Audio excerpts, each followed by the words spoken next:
যদি আপনি cake baking পছন্দ করেন তাহলে এই রেসিপিটা আপনার জন্যে, আর যদি পছন্দ নাও করেন তাহলেও রেসিপিটা আপনার জন্যে, কারণ এই কেকটা বানানোর পরে আপনার বেকিংয়ে কনফিডেন্স দ্বিগুণ হয়ে যাবে। ডিম ছাড়াই এক দুর্দান্ত কেক বানানোর জন্য সঙ্গে থাকুন, দেখতে থাকুন ওয়েলকাম টু রান্নাবাজি। একটি বোল নিয়ে তাতে নেব 15 গ্রাম সল্টেড বাটার, তাতে দেবো 1/3 কাপ গরম জল, এতে মাখনটা গলে যাবে। আর এই বোলের মধ্যে দিয়ে দেবো 1/3 cup cocoa powder. Cocoa powder কম বা বেশি সেটা সম্পূর্ণ আপনার ইচ্ছে। মাখন, জল আর কোকো পাউডারকে প্রপারলি হুইস্ক করে তাতে দিয়ে দেবো 1/2 কাপ গুঁড়ো চিনি। বেশি মিষ্টি ভালো লাগলে চিনির পরিমাণ বাড়াতে হবে। কিছুক্ষণ ফেটিয়ে চিনিকে ভালোভাবে মিশিয়ে নেব। এরপর দেবো 1/3 কাপ সাদা তেল, খানিকটা মাখনও দেওয়া যেতে পারে। আর এরপর দেবো 1/2 কাপ হালকা টক দই।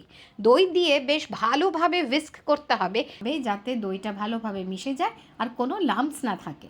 এরপর নিয়ম মাফিক এতে দিতে হবে খানিকটা এসেন্স। আমি এতে দিয়েছি 8 থেকে 10 ড্রপ ভ্যানিলা এসেন্স।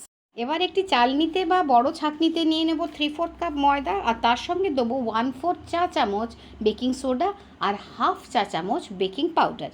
চেলে নিলে দুটো লাভ আছে, ময়দার পোকা থাকলে আলাদা হয়ে যাবে, আর সঙ্গে বেকিং পাউডার বেকিং সোডা ভালোভাবে মিশে যাবে। ময়দাকে আলতো হাতে ফোল্ড করে নেব। ব্যাটারটা বেশ মোটা লাগছে, তাই এতে অ্যাড করব 3 থেকে 4 টেবিল চামচ দুধ ব্যাটারের সঙ্গে মিশিয়ে নেব। এবারে একটা কেক টিন নিয়ে তাতে দেবো খানিকটা তেল দিয়ে তার উপর ছড়িয়ে দেবো অল্প ময়দা, এতে ডিমোল্ড করতে খুব সুবিধে হয়। দেখে নিতে হবে যে কেক ব্যাটারের কনসিস্টেন্সি যেন না খুব ঘন হয় আর না খুব ফ্লোয়িং। কেক মিক্সটা কেক টিনে ঢেলে দিয়েছি।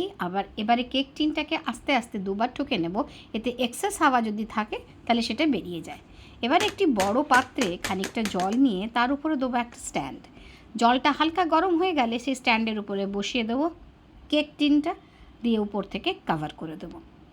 প্রথম 10 মিনিট মিডিয়াম টু হাই ফ্লেমে স্টিম করব, তারপর মিডিয়াম টু লো ফ্লেমে এটাকে আস্তে আস্তে বেক হতে দেব।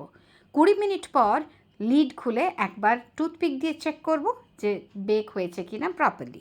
প্যানের জল যদি শুকিয়ে আসে তাহলে আর একটু জল দিয়ে দিতে হবে। 20 থেকে 25 মিনিটের মধ্যে কেক বেক হয়ে রেডি হয়ে যাবে।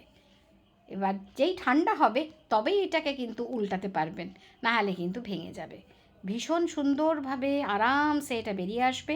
এবারে এতে আরেকটু নকশা করতে হলে ওর উপরে দিয়ে দিন খানিকটা চকলেট গলিয়ে চকলেট সস, আর উপর থেকে দিয়ে দিন খানিকটা ওয়ালনাটস, একটা স্পেশাল ক্রাঞ্চের জন্য। কেক একদম ঠান্ডা হলে কেটে সবাইকে খাওয়ান, নিজে খান আর তাদের সঙ্গে শেয়ার করুন যারা নরম তুলতুলে কেক খেতে পছন্দ করে। একটা লাইক আর একটা ছোট্ট কমেন্ট করে দেবেন।